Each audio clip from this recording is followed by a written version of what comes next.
Today I'm going to show you something that helped me navigate the neck quite a bit as far as being able to move all around it with ease and with confidence.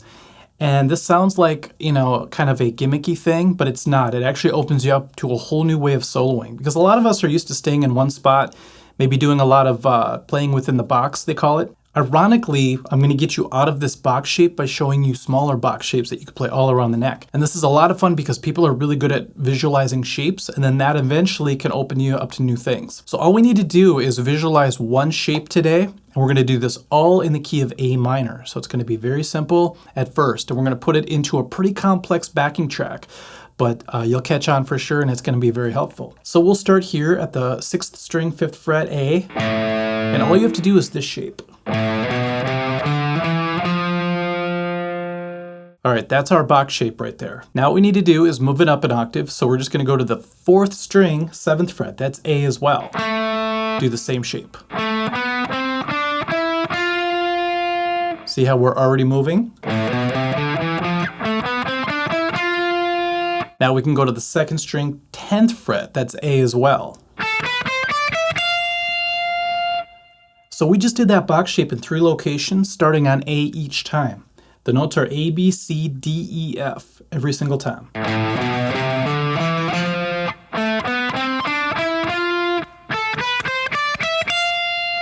So even if you just know that, soloing to a backing track in A minor, you can already move around quite a bit. It's really exciting. Now there are 2 more places to do this. Let's go to the 5th string, 12th fret. That's going to be A.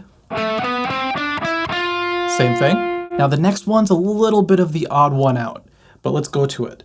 3rd string, 14th fret, that's A. We start out the same.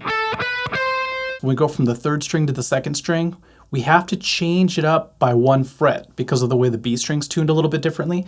So instead of just moving over and completing the normal box shape, we have to move up 1 fret. So like I said, that's the one weird one out of the bunch. Okay, so we can play that box shape in 5 locations now. Really opens you up so far, but there's more. So some people will be like, well, there's 7 notes on a natural minor scale. Correct, we're only playing 6 so far, but what we're gonna do is we're gonna connect the boxes now using that missing note. So let's do this. Let's go up the first box. Visualize where we start the next one, which is here, 4th string, 7th fret. We're gonna go into it though from a whole step below. So we're just gonna go back 2 frets, hit the G, and then start the new box. So think of that as a little bit of an elevator to go to the next box shape. Taking the elevator up to the next box shape. Isn't that great, visualizing it that way? Now visualize the next one. Remember, it's the 2nd string, 10th fret box shape. We're gonna take the elevator up from 2 floors below, 2 frets below. You've just played the A minor scale all the way across, going diagonally like that. Usually we're just stuck, like I said, in one spot. Now we're already moving around. Now let's jump to the other 2 that we were talking about before. 5th string, 12th fret. Visualize the next starting point, which is the 3rd string, 14th fret. Take the elevator up. Do that diagonal movement. And you've completed all of them.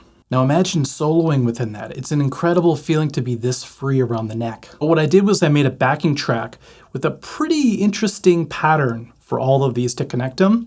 And once you get the pattern down, you're gonna be flowing like crazy. So before we get to that, be sure you practice going up and down, okay? Ascend and descend on these, make sure you get both directions.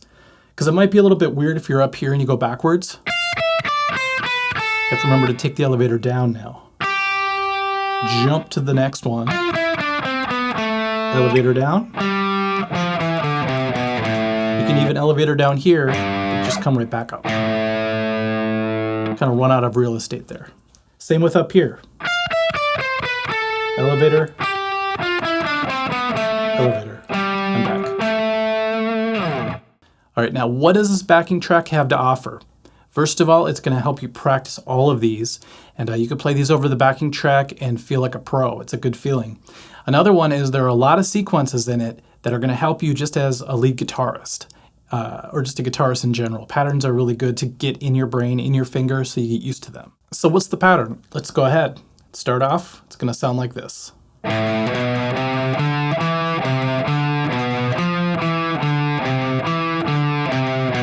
That's the first half. The second half.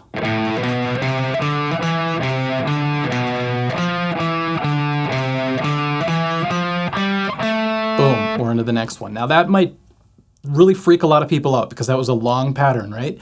But if you break it down, it's really only 3 different things. The first part repeats. So we're going to go like this. Climbing up.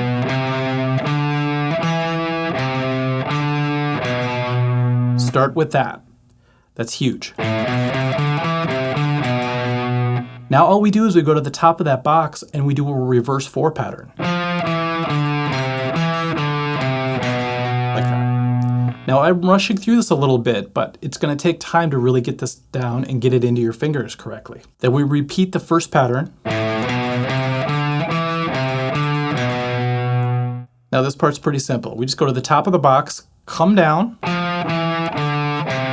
till we get to the C note, which is the 6th string 8th fret, and we just climb back up. Take the elevator to the next box. Boom, we start over from there. Now if you don't feel like you're ready yet to do this sequence, don't even do it. Just noodle around in the box shapes for a couple days, maybe a couple weeks. Get really used to that box shape, to the elevator, to the box shape, and so on. When you're ready to make it more complex and really, have a new way to drive it home in your brain, then move on to these sequences. So now we're on the next box. We're going to do the exact same thing. I'm not going to go slow this time. I'm going to just flow through it because I'm going to assume that you had practiced it to this point. So.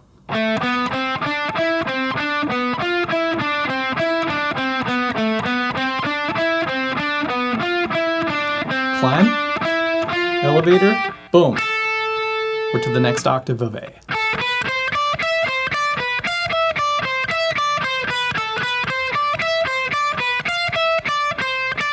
What do? We go up a whole step and just come back. And we're going to start the descending version of it. Now, how do you do this backwards? This took me a long time. I had to write it out and I had to figure this out, but it's worth it because it really helps your fingers do it in reverse and get really smooth either direction. So now we have this.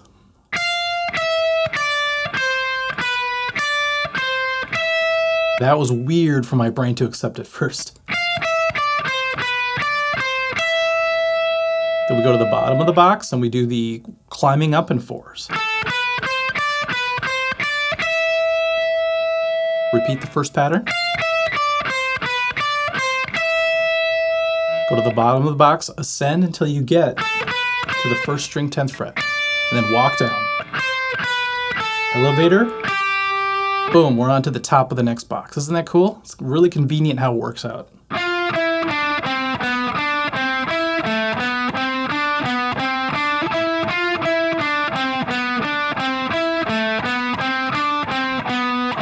Elevator. I'll quit saying that now.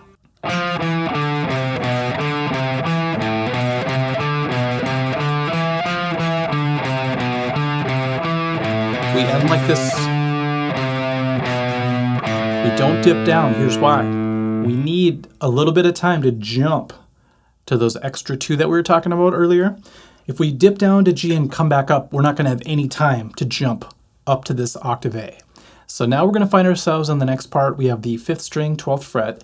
We just do the same thing. We have to keep in mind that diagonal thing later on though, so be ready for it.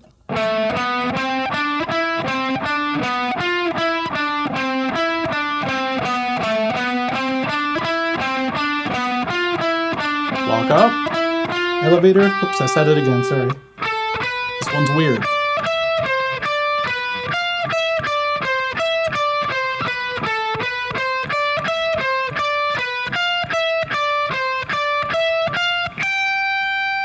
Now I kind of rushed through that part. If you're not used to that diagonal shift that you have to do in this box shape, it's going to take a long time to figure that out.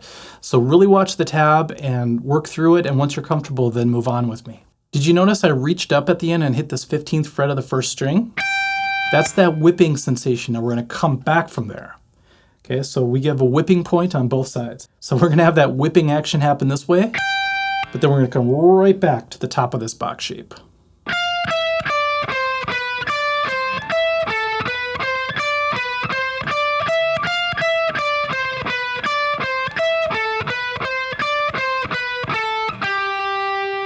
Okay, that part is just full of areas that would have frustrated me back in the day. I totally understand. A lot of people are going to be like, oh my gosh, I can't even do that. It's crazy. But just have some patience. That might take you a few days just to get the right fingerings and the flow down. All right, we find ourselves back on this box shape now. So let's do the pattern.